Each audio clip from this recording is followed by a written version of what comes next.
Shirley. Oh, Shirley, yes, Shirley. Shirley. Please join us for Shirley, the present.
Let's have a cup of tea.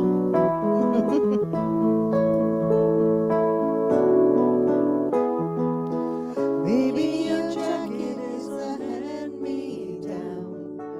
Maybe you slept with half of your hometown.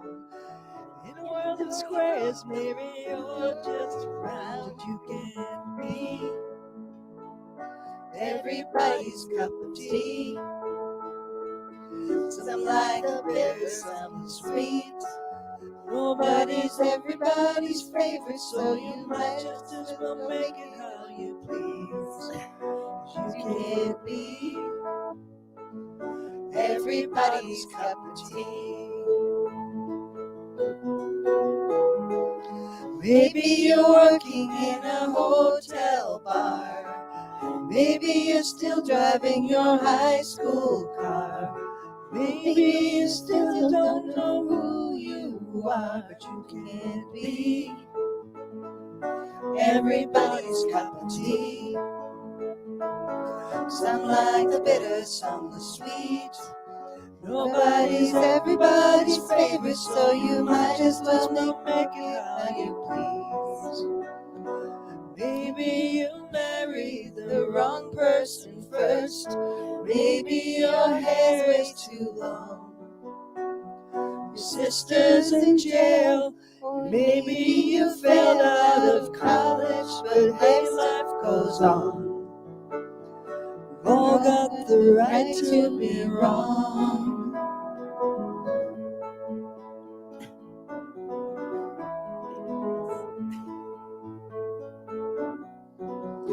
You can't be everybody's cup of tea. Some like the black, some like the green. Nobody's everybody's favorite, so you might just as well make it how you please. You can't be everybody's cup of tea. Some like the bitter, some the sweet. Nobody's everybody's favorite, so you might just as well make it how you please. 'Cause you can't be everybody's cup of tea. Why would you want to be?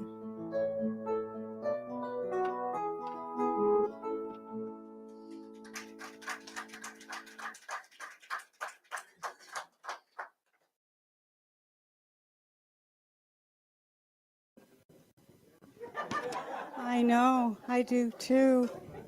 You know, this just goes to show you that there's a part. I mean, I love that we live stream.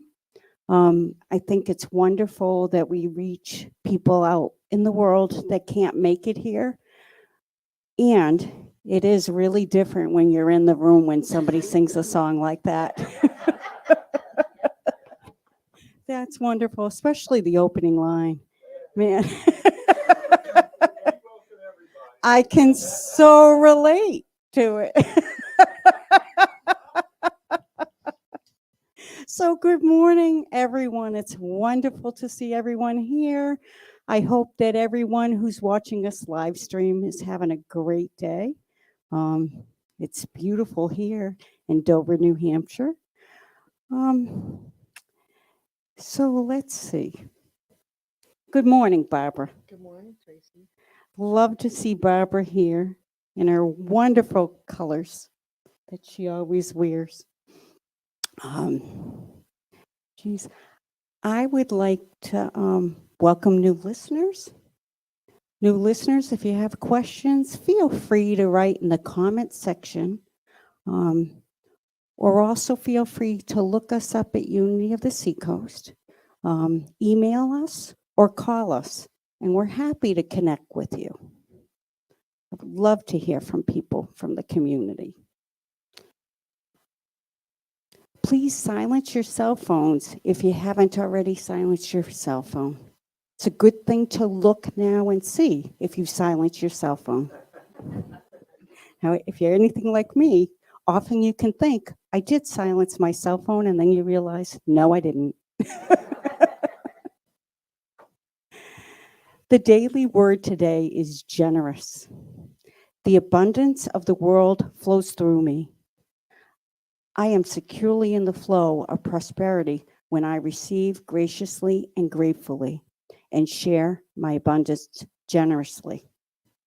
Whatever I share with a loving, giving heart blesses me as much as it blesses the one who receives it. Each time I share my supply, I am demonstrating my trust that I always will have what I need. When I share of myself, I am living my faith that I am a divine being empowered with a limitless supply of divine ideas.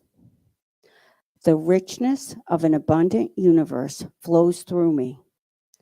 Knowing this, I don't hesitate to be generous so others will know the abundance of the world as I know it. Through my giving, may they also know the blessings of the awesome power and grace of God, as they will be blessed daily. Corinthians 2:12. Now we have received not the spirit of the world, but the Spirit that is from God, so that we may understand the gifts bestowed on us by God. Today's daily word is generous. The abundance of the world flows through me.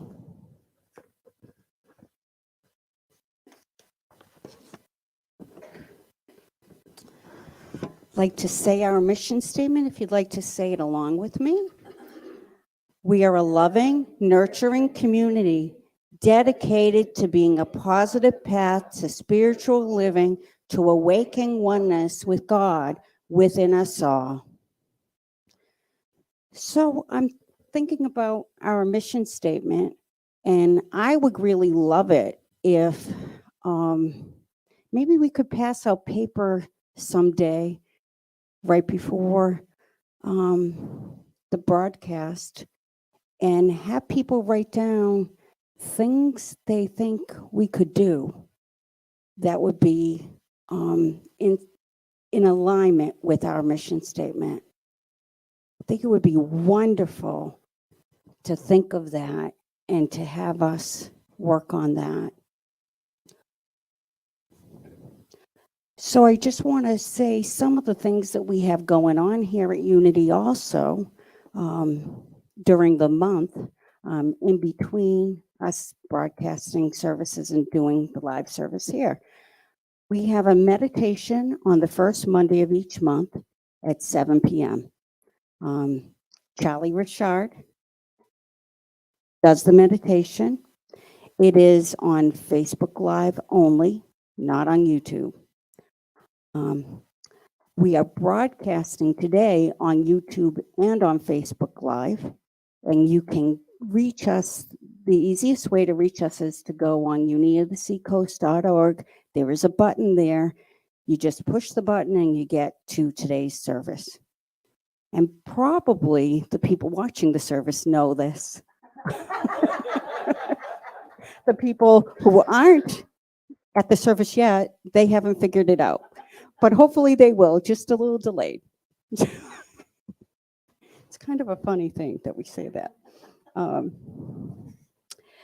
We have a donate button on our website. If you would like to support the church financially, you can use our app, the Tidely app, to donate, or you can send us a check. Our mailing address is Union of the Seacoast, McConnell Center, Suite 246, 61 Locust Street, Dover, New Hampshire, 03820. If you want to know about other things that we have going on here, such as our poetry group and game night, feel free to go on Meetup, meetup.com. You look up Unity of the Seacoast, and it'll list both the services that we are having and activities that we are having. We have game night coming up this coming Friday. Game night starts at 6. All are welcome. You don't have to be a member of the church. We have games here, or you can also bring games that you're interested in. We also have a newer meeting, A Course in Miracles, that Lynn and Cynthia are co-facilitating. It's being offered here on Thursday mornings, starts at 10 a.m. and ends around 11:30 a.m. You don't need to bring a book. We have books here that we will share with you. If you want more information, you can call Cynthia at 207-216-3438. She's happy to give you information about that. Next week, Tom's talk will be on our greatest gift, a look at Genesis and the creation story. So now I would like to do a tradition that we do each week, and many Unity churches do it. Probably a lot of people online are aware of this. It's called Namaste. And when we do Namaste, we really look into someone's eyes and we see the best in them, the best that we can imagine. Sometimes it's really hard to imagine the best within ourselves. But if you look into someone else's eyes, you can imagine the best in them, and they are doing the same for you. It's a gift. So please join me in saying Namaste.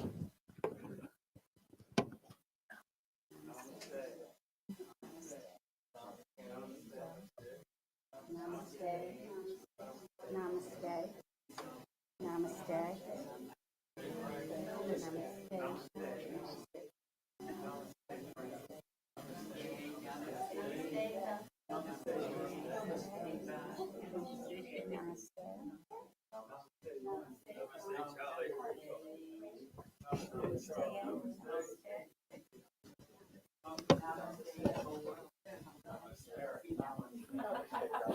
Wow, I just heard a member saying, and it was wonderful to hear, I believe I just heard a member saying, Namaste to the world.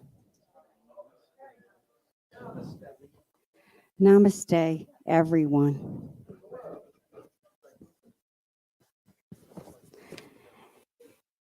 Now we are going to hear Barbara play a song and have the chorus come up.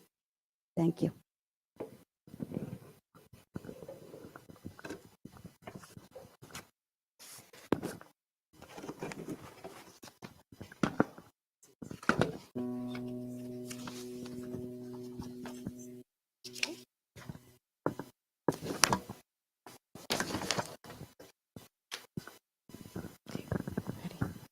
I'm going to see the light in your eyes.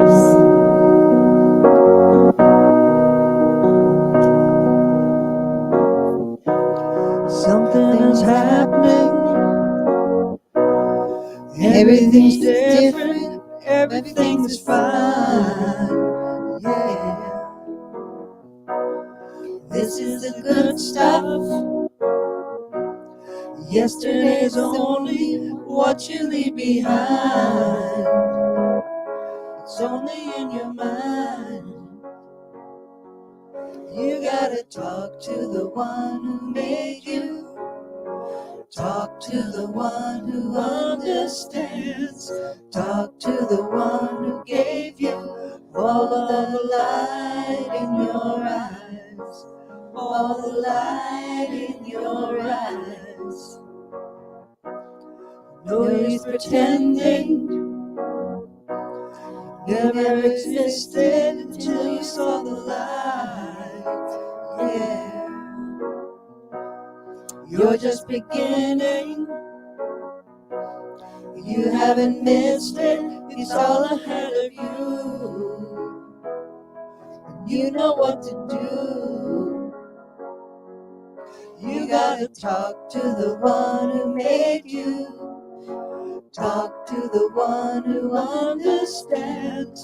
Talk to the one who gave you all the light in your eyes. All the light in your eyes. Here comes the world, and she is beautifully mysterious. She's got it all, and you say, give it to me. Nobody's happy. That's not the world I know inside, where everybody hides. You gotta talk to the one who made you. Talk to the one who understands. Talk to the one who gave you all the light in your eyes. You gotta talk to the one who loves you. Talk to the one who understands. Talk to the one who gave you all the light in your eyes. All the light in your eyes. The light in your eyes.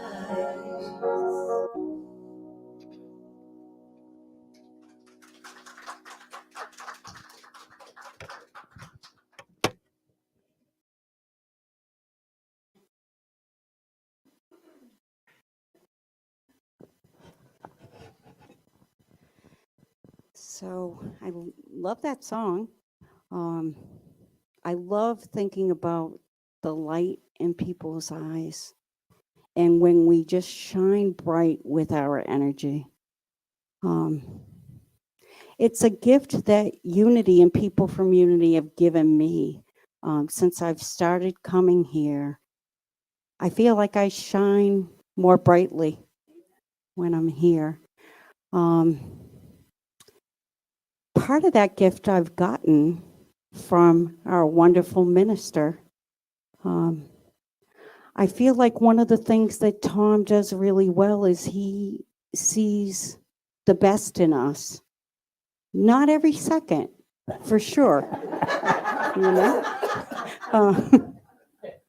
But most times he does.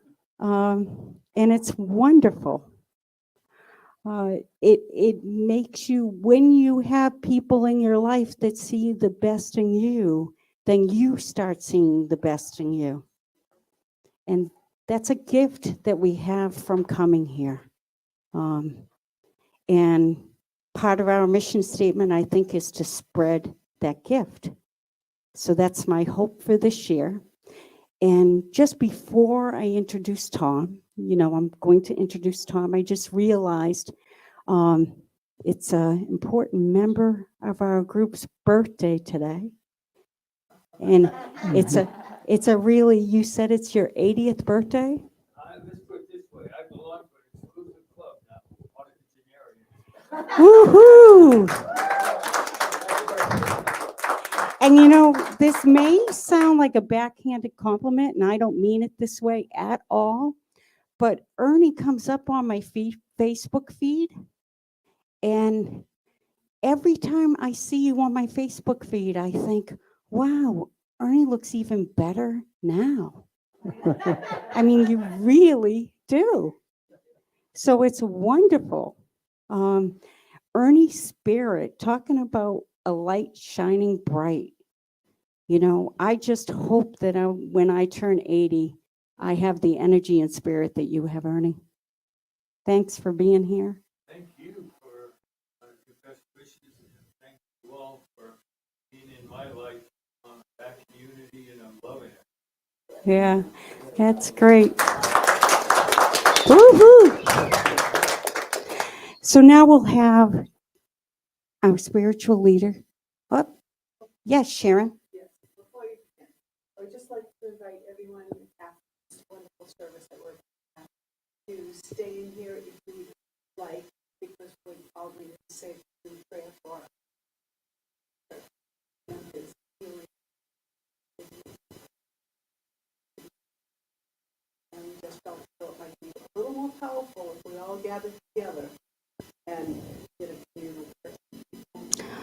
Wonderful, great idea. So just in case people from home couldn't quite hear that because Sharon didn't have a mic, what Sharon's saying is we're going to have a communal prayer for Tom, healing of his kidneys, right after the service before we have hospitality.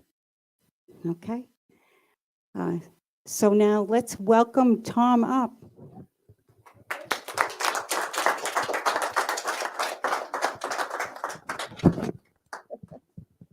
I stood up and sat down so many times. But one more thing. So I kind of have a aerobic thing going already. No problem. So this prayer thing came about because I can't get peritoneal dialysis done, which is what I want, but because of everything that happened. And I thought, well, how am I going to beat that? I decided I'm going to really go Myrtle. I'm going to heal the kidney to make it back what it was on my own. And Sharon goes, you're going to need help. And so she decided, came with this idea, and it made sense that we would do like a prayer circle instead of meditation. And I like that idea because, for one, it's about me. But two, because everyone at any moment needs that. So if we have this system down, we can just plug it in at any time. So we're going to do that instead of the meditation. And I hope everyone's okay with that. And for those at home, we'll stay live, but it may be boring. So if you want to go check Netflix or Facebook or go get coffee or tea, that is okay. And then, babe, if you can bring up the mission statement. We went to a leadership conference yesterday, so Tracy and I are on fire with all these ideas, and some made a lot of sense. So we all know this. We say this every week. And I've been fairly proud of it because I helped craft it. But one of the things that they had mentioned is don't be so stuck on your mission statement. Figure out your theme for the year, build a mission statement around your theme, and then you reinforce that throughout the year. So that's one of the goals over the next couple months. And I have 3 themes that I would like people to pick, and the majority will be the theme for the year. The first one is Bible, and that would include, I would do a Bible class and things like that, but it would be more incorporated meanings and history and into the service. The next is Fillmore's, because there are founders. I don't want them to get lost in the shuffle, and I try and cover them, but it'd be nice to cover them more in depth and have their words take a bigger impact so you guys understand unity and the foundations of unity. Or the third topic would be prosperity, growing prosperity and abundance in your life, but also in the church, and how we increase that prosperity into the world. And then once we pick that, we can craft a mission statement that resonates with us and reaffirms our mission for the year. Does that sound like an idea? Okay, so for those at home and anyone else, it's Bible or Film Wars or Prosperity. Plus, we'll have the regular stuff, but at least once a month we will work on just the theme. So keep that in mind. We have a board meeting today where we want to set the annual meeting so we can do new board members and all that. Even though we go in and we shut the door, we don't shut it to exclude anyone. If you guys want to come and listen to the board meeting, feel free. We do it because we hear the basketball and we hear fellowship wrapping up, but everyone is always welcome to a board meeting. Part of being on the board, you'll be required to take a basic Unity class, and we'll set up schedules for that works with everyone. It's going to be in-depth, but it's not going to be a burden. You know, I want you guys to pick a time like Saturday morning or something or whatever that works, so the board can come in, and the class is welcome to anyone. But by the time we're done with that, you have a good understanding of what Unity is about, and what board responsibilities are about, and about respect on the board. Every member gets treated with the utmost respect between the other members, because that's the only way we walk forward. Another announcement, Sharon's last day with us today before she heads down to Florida.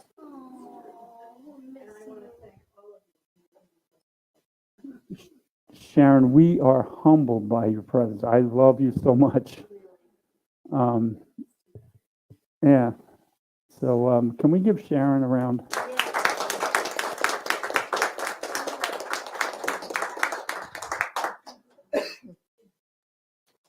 And then the next thing I want is I really just want to talk to the people at home. We are thankful you are here. Am I too close? You're pretty close. All right. We're thankful you're here. We keep trying to develop this to make sure that you guys are included. I just don't know how. So I'm asking you, in case he's going to put my email up on the screen, any way that we can enhance this experience for you, feel free to tell us. We want to communicate more with you during the service. We want to know what you're missing. I was told when I do the meditations, I talk so low that the sound doesn't come through. I need these things from you because we need to be stronger for you. You are an important part of us. And for those who live close by, Lisa, we miss you. Elisa, we miss you. Bonnie, we miss you. Jamie, we miss you. Paul, we miss you. Everyone who can get in here, we miss you now and then. Just come say hi. And for those who are at a distance, I'm so thankful you turn in. So tune in and let us know what we can do to make this better for you. Thank you.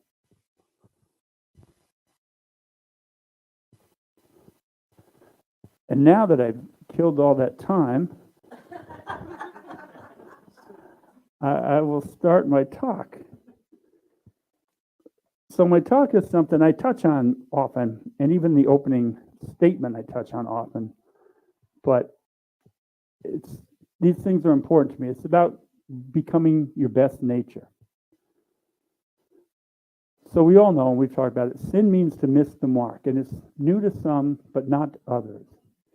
And it comes from an old word meaning not hitting the center of a target. It was an archery term. And sin no more, it simply means stop missing the mark.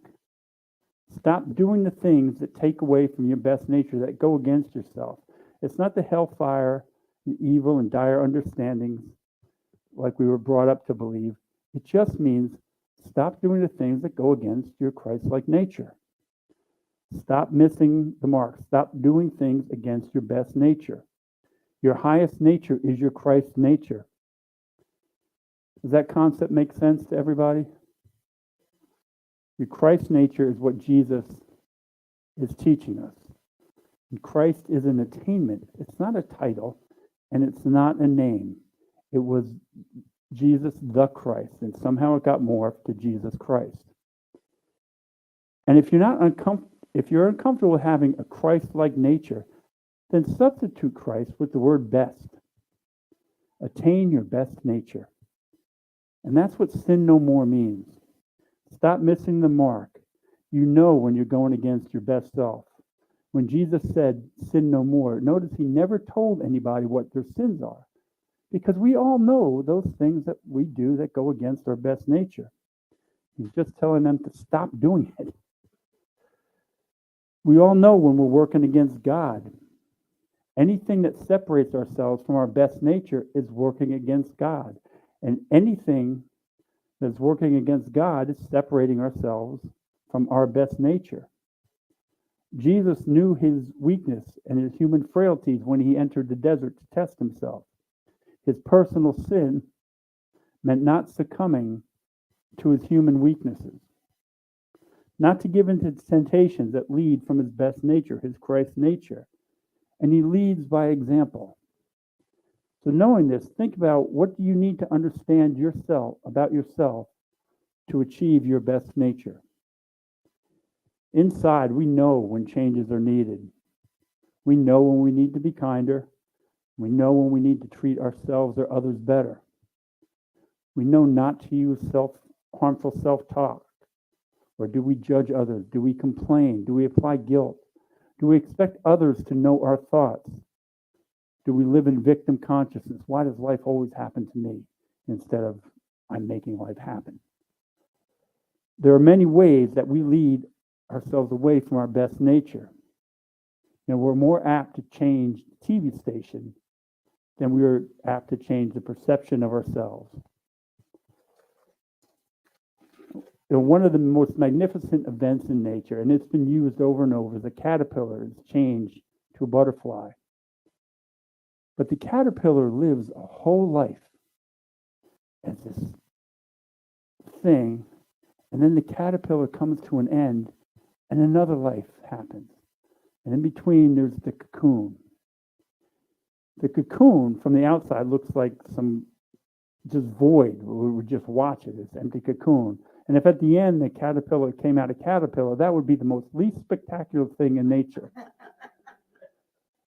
But as we know, big changes happen in that void. A creature which takes an hour to walk across our driveway with a viewpoint of a grain of sand now can fly thousands of miles with a viewpoint of an eagle. And that's not the only change that happens in there. Its skeletal structure changes too. It goes from a creature with an environmental skeleton, meaning it's mushy. It uses internal pressure against external pressure to compress and flex its muscles so it can move across the driveway, to an exoskeleton, which is a hard shell, really like a flying M&M. Yeah, not as tasty. But that's a lot of full potential change. And thinking that, we're humans. So imagine what our full potential change can be. Am I talking about spirit and connection to God? Of course I am. It's what we do here. But not only that kind of change, what personal change would bring fulfillment into your life? What change in your own cocoon would fulfill you more? If taking time to read more is your goal, then that's what I'm talking about. If it's taking time to learn an instrument, that's what I'm talking about. A new skill, that's what I'm talking about. It doesn't have to be big. It just has to fulfill you in some way.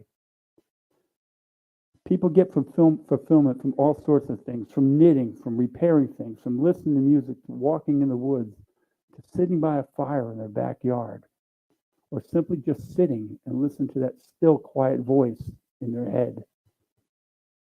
We have to accept things change. We have to accept that time of change. And we must recognize that there's an ending, and then we repent. There's that word again. Again, repent simply means to recognize one way is not working and finding a way that works. We recognize that we have a change of heart about the word repent. We recognize we have a change of heart about the word sin.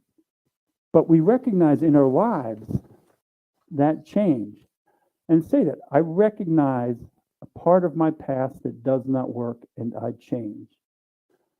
I'm going to ask you to do that. I recognize that a part of my past does not work and I change. It's real simple. That's all repent means. Visually, you're driving down the road. I'm going to take that left. I know it'll get me there. And you get there and it's a dead end. You recognize that doesn't work. So you come out, you take another way that works. We do this in life over and over again. You're not going to get it right on the first time, always. But we always have the ability to step back and change something on our path. You know, it's God's will to have us make our own choices. That's the gift. That was just the most wonderful gift. We're given this moment in time. And with each moment in time, imagine that. It's a time that we can redefine who we are in every next step. Isaiah 48, 18, 19.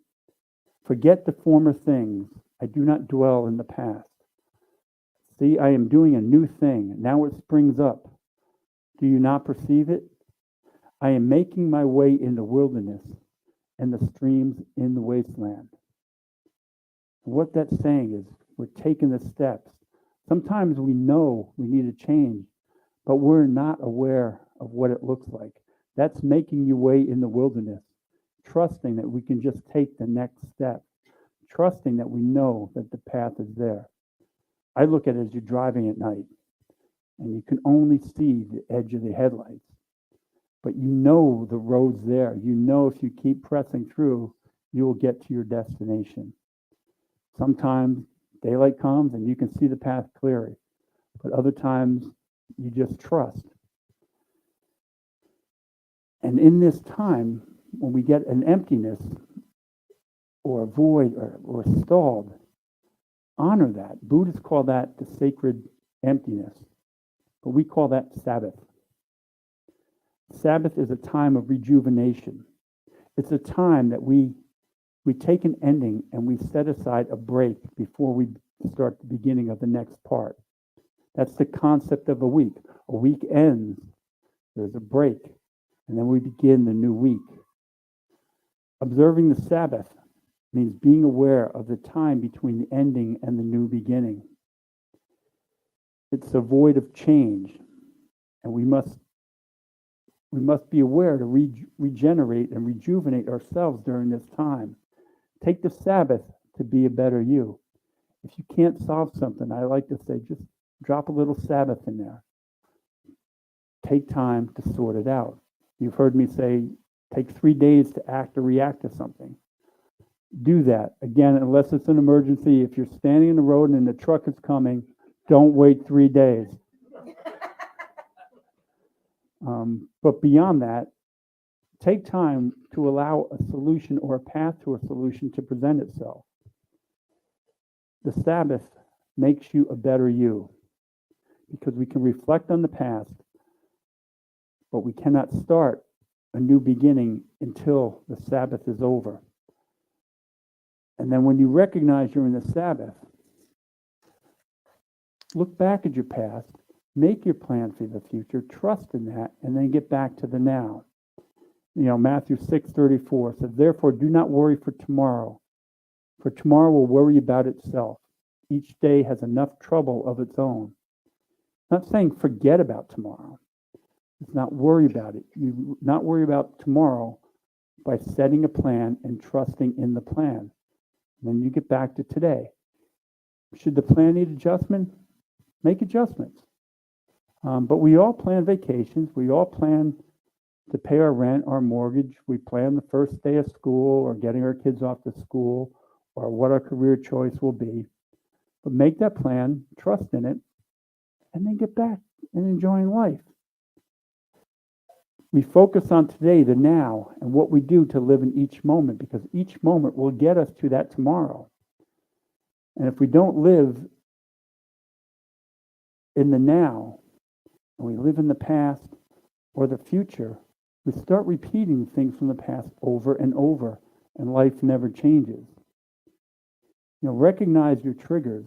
That's a great starting point. Recognize what's keeping you stuck or what's harming you. I went through this last summer, the ending being the physical side of me that I used to be. That void was me sitting in that hospital, accepting, trying to find my new path. My beginning is to do all that I can do in that moment to get ready to take the next step. And it's tomorrow and tomorrow and tomorrow and tomorrow and tomorrow. And I've taken many steps, all because I did that in that cocoon and I took my first step. And from there, change grew and grew. So be in the moment, take your step. My strong moments are writing and studying and recognizing those moments where change has been important in my life for the good and the bad. And then going with the good moments and not letting the bad hold power over you. Look inside yourself for compassion and empathy. Take time to imagine what a better you looks like. Identify it. Listen to your inner voice. And if you don't know, if you can't see it, just pray for clarity and sit in the silence and listen to that still voice. And just wait. Clarity eventually comes. And if you have nothing to say, try this. I am grateful for all that has led me here, and for all that I am grateful. You want a prayer answered quickly? Start with gratitude.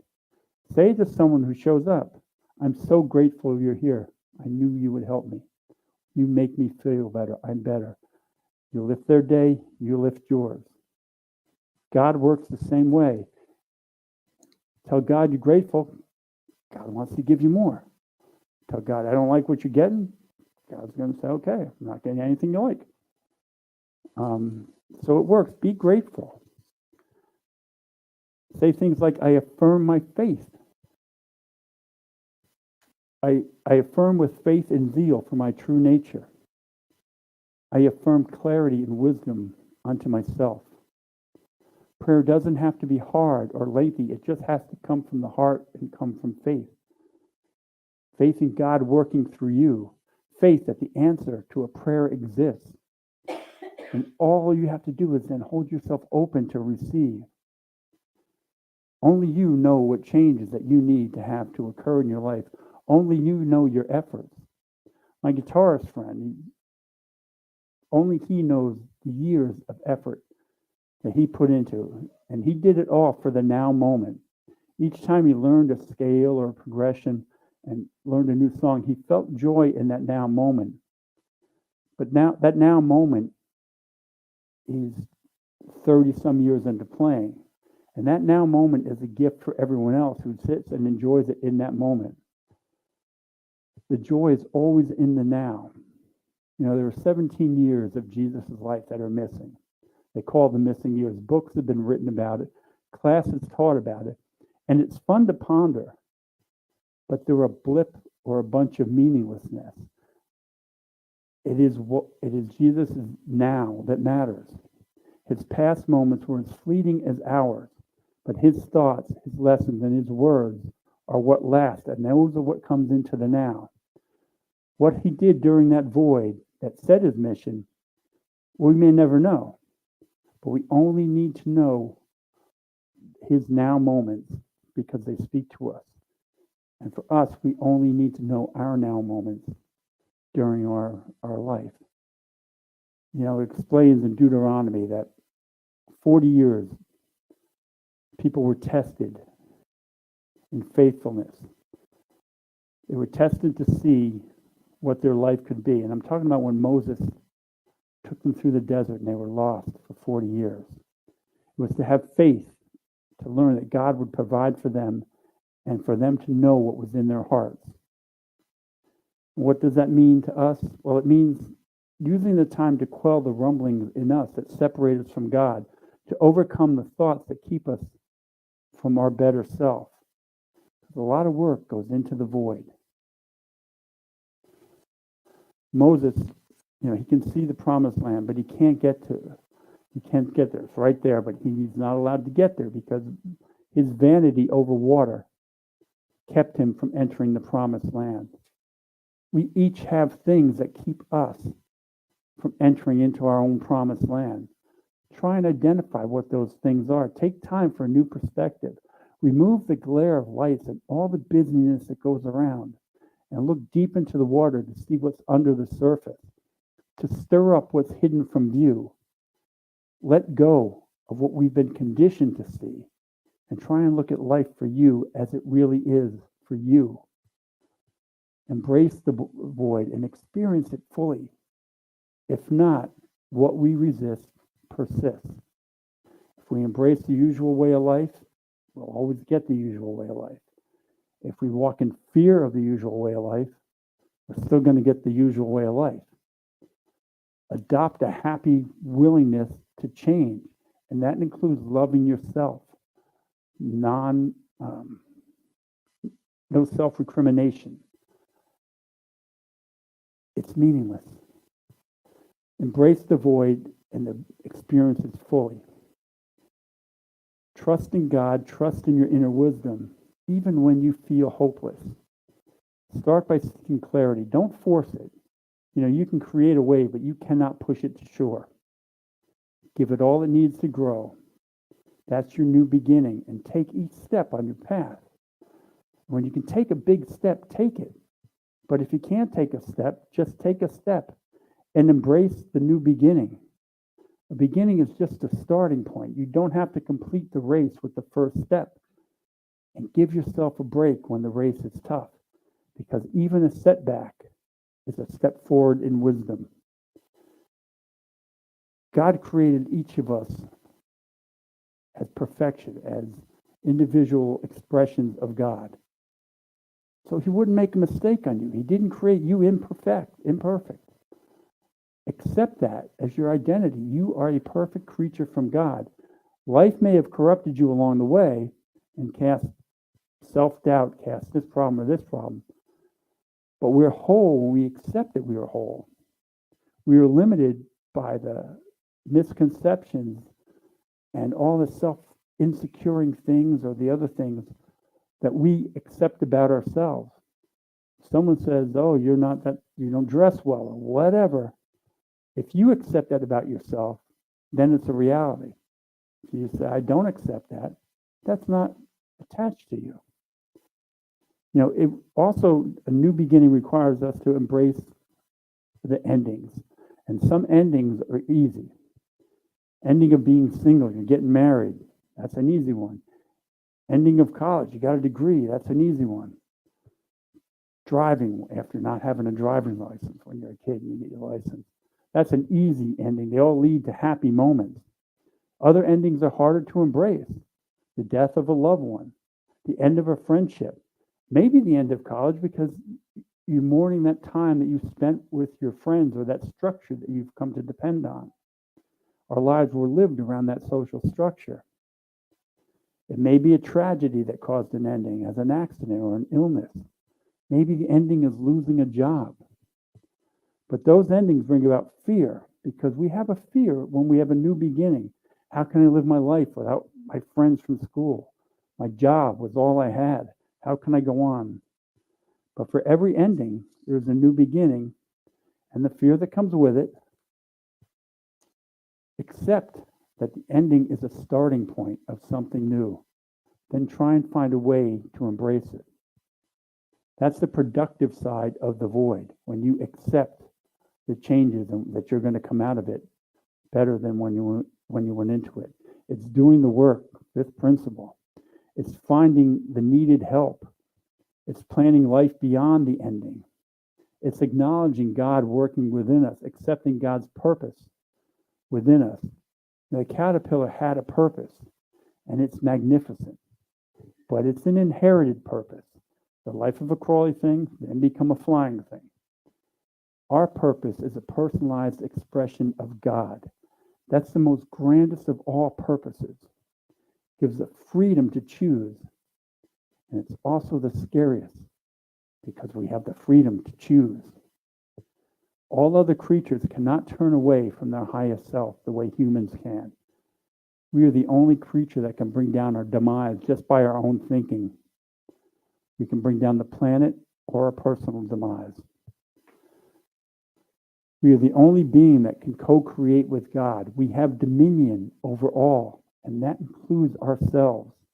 In fact, that should be the first responsibility, is dominion over ourselves, to love ourselves enough that we love others as we see ourselves. That dominion includes embracing your life and the changes that go with life. To accept the ending and start new beginnings, we must accept that void of change. We must go to the source that change occurs. And by that I mean going deep within, sitting with God. We have this lovely system where God's not out there waiting to talk to us. We just sit and go quiet, and God's right in there. And you hear the voice, it's your conscience. There was a story once of this young man asked the priest, he said, how do I know where God is? And the priest said, well, God's always there. I don't get it. And he said, remember when you were arguing with your friend and you decided you were going to not argue with anyone anymore? Yeah, that's God. Remember when you got up and you made your bed just to make your mom happy? Yeah, that's God. God's telling you these things all day. And it's a very simple story, but it's very true. It's right here, and it connects with our whole being. Accept the ending and start your new beginning. Accept the void of change and go to the source where it all is.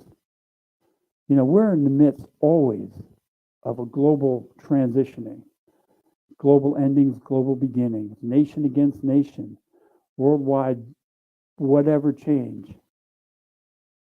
And we can affect that by changing ourselves to the highest nature that we can be. And it may seem small, but maybe it leads to the next change in someone else or somewhere else and somewhere else. We become the ripple that spreads out because we're all a part of the world. If we're all connected to each other, and I believe that, then how could our change not affect the world for the better? And how can we turn this void into a new beginning for ourselves? Again, think and picture yourself, your better self, on any level. Picture in growing or learning something new, working on a postponed resolution, a growth in spirit, a growth in humanity. Picture what your highest nature would look like. And know when you are separated from it. And act and react on your highest nature. Act and react in love it as many times as possible. And I say as possible because I'd like to say every time, but we all know we're not going to do it every time.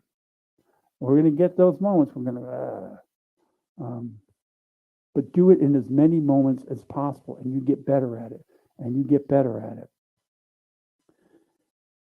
Your best self, be that. I know it sounds simple, but if it is, everybody would do it all the time. Changing yourself is not easy. It takes diligence, but we set the intention and we follow through. Because if we don't, we fall back on our default way of being. And there's some sort of emotional payoff in our default position. Otherwise, we would change it right away. But it feeds us in the immediate. It does not bring around true happiness. You know, talk to an addict. They seek support and they recognize the issues and accept them. But it's a hard process because there is a payoff that the drug gives or the alcohol gives or whatever the addiction is in that moment. It's a false payoff, but that payoff is so strong, it robs people of the real moments. Well, our default position does that very subtly. You go through life and you realize you've never met the highs because you've been so content in that default position of life. Take the risk for the highs. Sometimes you're not going to make it, but sometimes you're going to get up and go, my God, the view is great. I should have done this years ago. And we live in a time when resources for everything is everywhere. You can go on YouTube and learn how to do anything. I can go on YouTube and learn how to knit my name into a sock if I had to. I haven't done it much because I can't spell, but so Rom has a lot of socks in my house. But God would not create you to be imperfect. You're an expression of God. So accept that about yourself and expand your ability to live the life that you're meant to live. You know, your path doesn't have to be the greatest of all paths. It just has to be your path. And you are the only one required to take steps along your path. You know, if your path means not watching 16 hours of reruns, then watch 15. But that's a step. Maybe your path is a fear of getting out the door. Move your chair closer to the door. Eventually, where you're one step away from the door. Maybe it's changing your style. You know, you always thought I'd look good wearing those, but I'm not going to do that because people would laugh. Doesn't matter. Get the mohawk. You know who you are inside, and if you come up, I'll know that you got this message if you all come with a mohawk next week. Yeah, you're not. Yeah, you can get it glued on.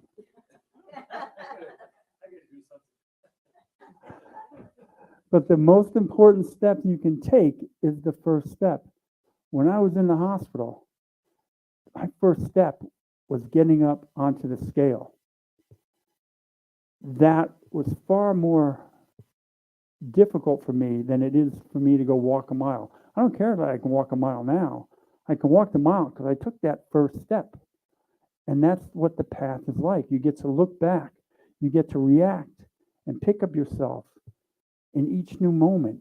Pick a song that goes along with your new goal so you're motivated. I always use music to different changes in my life because it can inspire you into the next moment. Get help any way you can for whatever you're trying to do because it's out there. Don't fall into the trap of comparing yourself to others. It's easy to do. I do this at the gym all the time. I'm doing great. I can lift 7 pounds. And here comes a guy with 370 on the bar, and I'm going, not so good. But he's not me. I'm not him. And that's the fact. You can only be you. We all have things that we excel at. We all have things that we need to work on. And none of these things have to be the same. All that matters is what's yours and how you are making yourself the better you. You know, some people look at me and think, why can't I play guitar? I'm a trained monkey at best. Compared to someone who doesn't play, though, that looks impressive. I stand next to my friend, I'm going, and he's going, and if I start comparing, I'd be depressed for weeks. Be you. Do not be their expression of God. We're all an equal expression, so your expression is as good as anybody else. You know, I have a lot of people I admire. I certainly don't want to be them. And I certainly hope people don't want to be me. God forbid I run into me on the road. I'm not going to like me. You are. I won't go there. But if you see a quality in someone else that you admire, then just claim that quality for yourself. I'm kind, I'm loving, I'm smart. And then do your best to live up to that quality. If the quality is a skill, put time into learning that skill. You know, when people tell me they're not musical, I always think, that's not true. I watch people type all day who tell me they're not musical. It's the same muscle memory. It just takes repetition. Anything you want to be, you can figure out a way to make it happen for you. Also, to make that happen, be a blessing in each moment. I've said this before. Act and react with love as often as possible. Your body, your mind, and the world connect with God and respond in kind.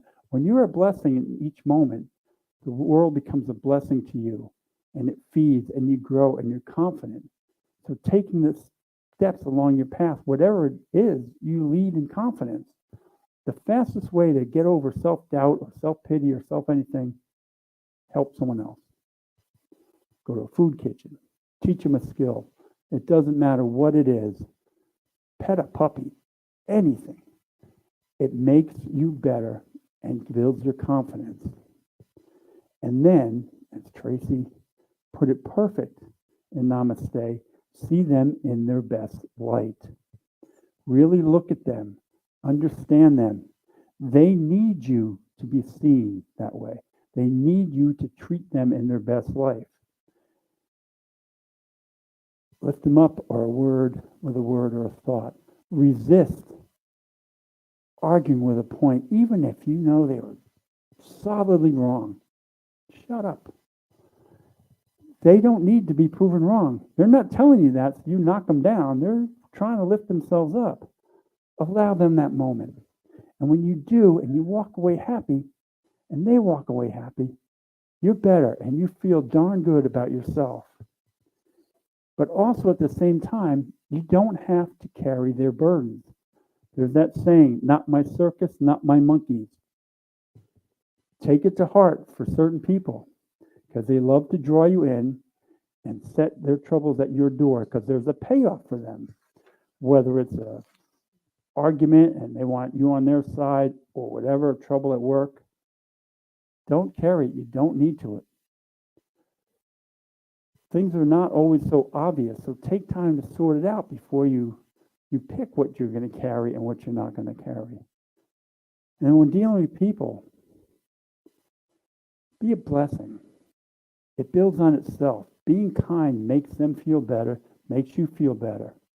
And you begin to internalize that you're a good person.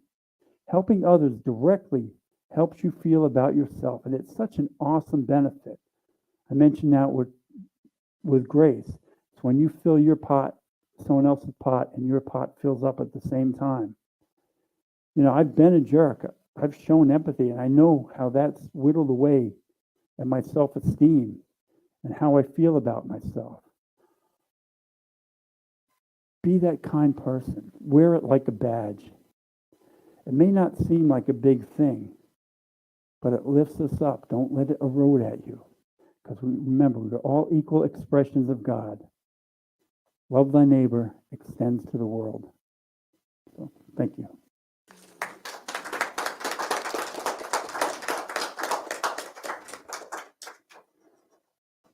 So, we will do the offerings. We'll do a prayer for the people, and then we'll do the prayer thing.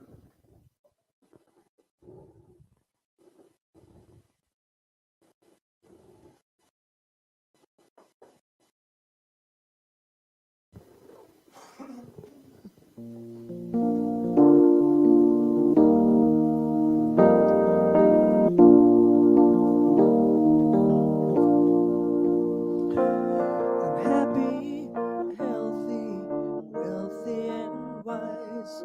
Happy, healthy, wealthy, and wise. I know the light of love is shining in my eyes. I'm happy, healthy, wealthy, and wise. A little bird told me life is so sweet. I listen to her song. I know I'm complete. I have all the keys to love, joy, and peace. Power is infinite, love will increase. I'm happy, healthy, wealthy, and wise. Happy, healthy, wealthy, and wise. I know the light of love is shining in my eyes. Happy, healthy, wealthy, and wise. If you repeat the prayer of tithes and offerings with me. Divine love, as me, blesses and multiplies all that I have, all that I have, all that I give, and all that I receive. And so it is. Amen. Now we'll do the prayer of protection.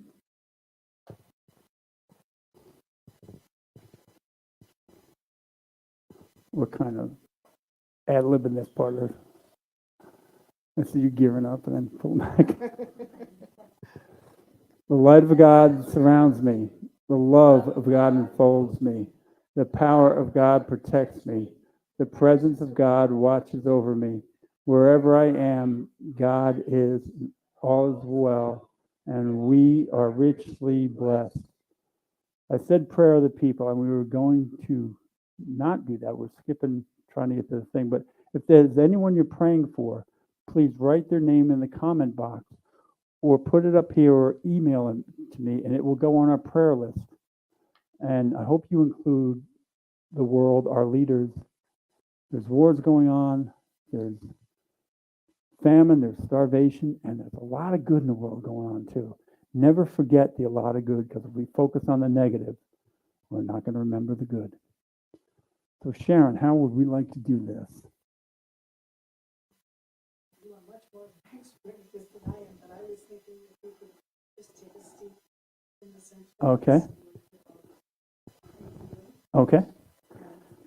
There's someone here who would know how to read this. That would be All right. I'm going to start by saying whenever you pray for me, do not pray from a sick point of view. See me as whole and affirm that. Every case I'm reading this week that said that doubt cannot be a part of it. Correct. No doubt. Okay. No, only perfection. All right. So do you want to start it? I sense doubt. No, I just, my mind immediately said, well, how would I do that? But I'm sure we can all handle it. So in this moment, Creator, Father, Mother, God, we have in our midst the beloved person. We send him the most amazing, rolling, towering wave of love and healing that we can dredge from our hearts and souls and bodies. We have no doubt he is a man of health and a man of peace and joy to all who know him. We have no doubt that he is your son. We have no doubt that he is perfect in his body, his mind, and his heart. We uphold that. We hold him up to you. We watch your hands and your heart and your love and your power reach into and down to and within this blessed man who we call on.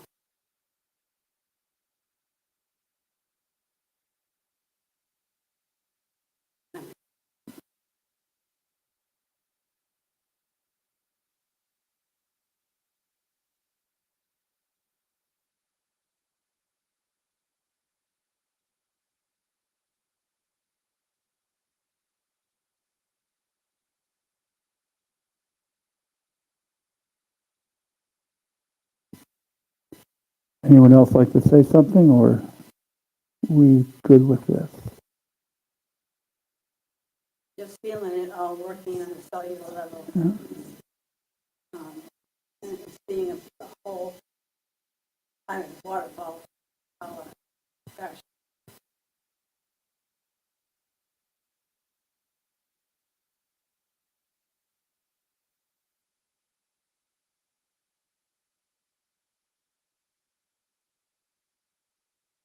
Let us together turn our gratitude towards this brother Tom.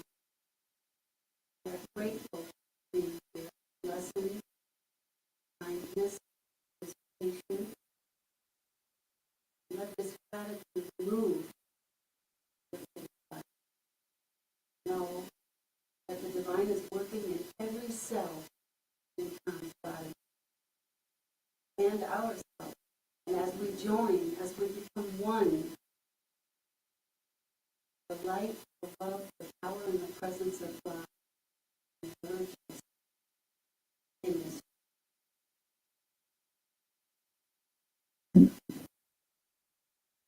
and now entirely pray. Be the best person we all. We have that power. Pass it on to those who need it. Thank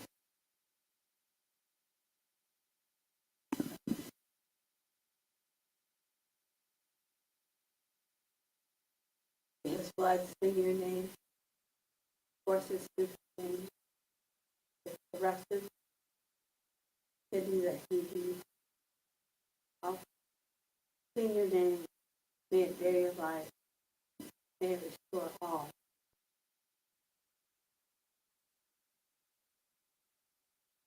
Amen. I thank everyone for this. And I like to have this down so when anyone needs it, just say, I need that today.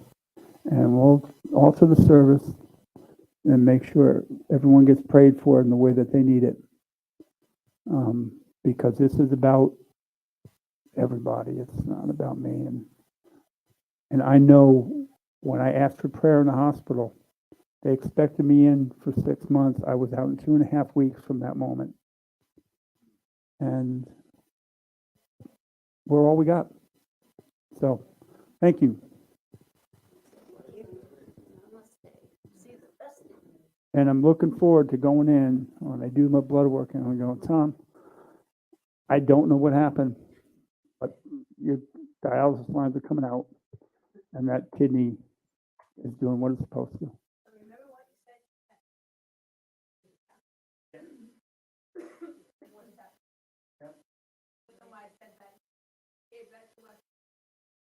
But I know the outcome I'm looking at. So thank you all.